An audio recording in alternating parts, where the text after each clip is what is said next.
জুলাই অভ্যুত্থানে শহীদ মীর মাহফুজুর রহমান মুগ্ধের স্মৃতি সংরক্ষণে মুগ্ধ মঞ্চ উদ্বোধন হচ্ছে। এ বিষয়ে জানাতে সরাসরি যুক্ত হচ্ছেন সহকর্মী তন্দ্রা তারণ্য। তন্দ্রা, কখন মুগ্ধ মঞ্চ উদ্বোধন হবে, বিস্তারিত জানাবেন। ইশিকা, আজকে সকাল থেকে কিন্তু এখানে খুব জোরদারভাবে আসলে এখানে উদ্বোধনী অনুষ্ঠানের কিন্তু এখানে সবাই এখানে কাজ করছে এবং উদ্বোধনী অনুষ্ঠান কিন্তু শুরু হওয়ার কথা ছিল 12টায়। যদিও তারা বলেছিলেন যে 11টার দিকে শুরু হবে, তবে সেটি কিন্তু এখন পিছিয়ে 12টা করা হয়েছে এবং আজকে কিন্তু শহীদ মীর মুগ্ধ মঞ্চ সেটি কিন্তু আজকে উদ্বোধন করা হবে।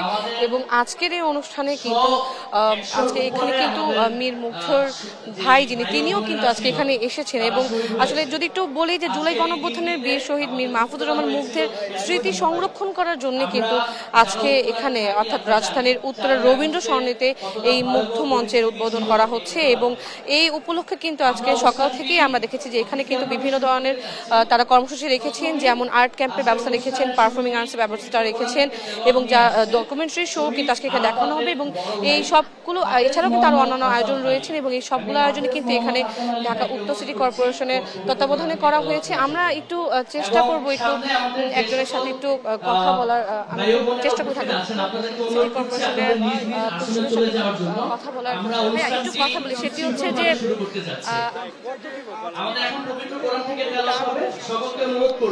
আমরা একটু যদি বলি যে আজকে যদি আমি একটু বলি যে আজকে কিন্তু আজকের এই অনুষ্ঠানে কিন্তু যারা অতিথি হিসেবে এসেছেন তাদের মধ্যে কিন্তু অন্যতম রয়েছেন সৈয়দ রিজওয়ানা হাসান, তিনি কিন্তু আসবেন এবং পাশাপাশি উমামা ফাতেমা তিনিও আসার কথা রয়েছে, যদিও তারা এখনো এসে পৌঁছানি, তবে তারাও এখানে আসবেন। পাশাপাশি যদি আমি বলি জাতীয় নাগরিক পার্টির জ্যেষ্ঠ যুগ্ম সদস্য সচিব তাসনিম জাহার তিনি কিন্তু ইতিমধ্যে এখানে উপস্থিত আছেন এবং যতটুকু জানা গেছে খুব তাড়াতাড়ি অর্থাৎ দ্রুততম সময়ের মধ্যে কিন্তু আজকে এখানে উদ্বোধনী অনুষ্ঠানটি শুরু করা হবে। এবং ইতিমধ্যে কিন্তু কোরআন তেলাওয়াত শুরু হয়েছে এবং কোরআন তেলাওয়াতের মাধ্যমে কিন্তু এখানে এই অনুষ্ঠানটি শুরু করা হচ্ছে।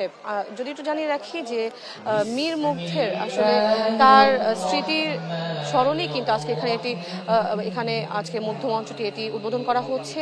যদি আমি একটু বলি যে এখানে কিন্তু জুলাই গণঅভ্যুত্থান 2024-এ কিন্তু যারা শহীদ হয়েছিলেন তাদের নামগুলো কিন্তু এই মুগ্ধ মঞ্চের দুপাশে যদি আমি বলি যে এখানে কিন্তু লেখা আছে। এবং পাশাপাশি যদি আমি একটু বলি যে মুগ্ধ বলতে আমরা আসলে যে জিনিসটি বা যে স্মৃতিটি আমাদের সবার মনে আসলে সবচেয়ে বেশি ভেসে ওঠে সেটি হচ্ছে আসলে পানি লাগবে পানি, তার মুখের শেষ কথা যেটি যে পানি লাগবে পানি, সেই কথা। এবং তার সাথে কিন্তু একটি পানির বোতলের যদি আমি বলি এখানে কিন্তু একটি বানানো হয়েছে এবং এই পুরো মীর মুগ্ধ মঞ্চটি কিন্তু তাকে স্মরণের জন্য এখানে করা হয়েছে। আজকে তার ভাই তিনিও কিন্তু এখানে উপস্থিত আছেন। আমরা একটু চেষ্টা করব ঢাকা উত্তর সিটি কর্পোরেশনের প্রশাসকের সাথে একটু কথা বলার, আমরা একটু চেষ্টা করবো। আসলে ভাইয়া একটু জানতে চাইবো যে এই যে আজকে এই অনুষ্ঠানটা যে আপনি উদ্বোধন করছেন আসলে তার স্মরণে করছেন এবং আর কি কি কারণে করা হচ্ছে বা কি কি স্মৃতি ধরে রাখা হচ্ছে। জি, ধন্যবাদ আপনাকে। আর এটি মীর মুগ্ধ মঞ্চ কিন্তু আসলে শুধু মুগ্ধের স্মরণে না, যারা জুলাই আন্দোলনে দীর্ঘ সময় ধরে যারা শহীদ হয়েছেন এই সকল শহীদদের স্মরণে আসলে এই পাবলিক স্পেসটি করা। আমরা এটা শুধুমাত্র একটা স্পেস হিসেবেই করি নাই, এটা যদি এখানকার সামাজিক, রাজনৈতিক এবং একটি গণতান্ত্রিক প্রক্রিয়ার মধ্যে যেমন মানুষজন আসবে, এই স্পেসটি একটা কেন্দ্র হিসেবে কাজ করবে। বিশেষ করে উত্তর ঢাকায় আর কোনো পাবলিক বড় স্পেস নাই যেখানে মানুষ জমায়েত হবে। সুতরাং আমাদের উদ্দেশ্য হচ্ছে মানে গণতান্ত্রিক চর্চার সবচেয়ে বড় যে ল্যাব আমরা বলি, ডেমোক্রেটিক ল্যাব হচ্ছে পাবলিক স্পেস, যেখানের মধ্যে যে কোনো মতাদর্শের লোকজন একসাথে জমায়েত হতে পারে, কথা বলতে পারবে। সুতরাং সেটাই আসলে উদ্বোধন করা। এর সাথে যে প্রতিবাদী যে চেতনা, ফ্যাসিবাদ বিরোধী যে চেতনা, সেই চেতনায় যেন সকল রাজনৈতিক দল একসাথে হতে পারে সেটা আমরা মাথায় রেখেছি। এবং আমরা খেয়াল করে দেখবেন যে আজকের গেস্ট লিস্টে আমরা সকল রাজনৈতিক দলের নেতৃবৃন্দকে আমরা দাওয়াত দিয়েছি। তারাও আছেন, ছাত্ররা আছেন, স্কুলের বাচ্চারা আছেন, শহীদ পরিবারের লোকজন আছেন, সকলে আছেন।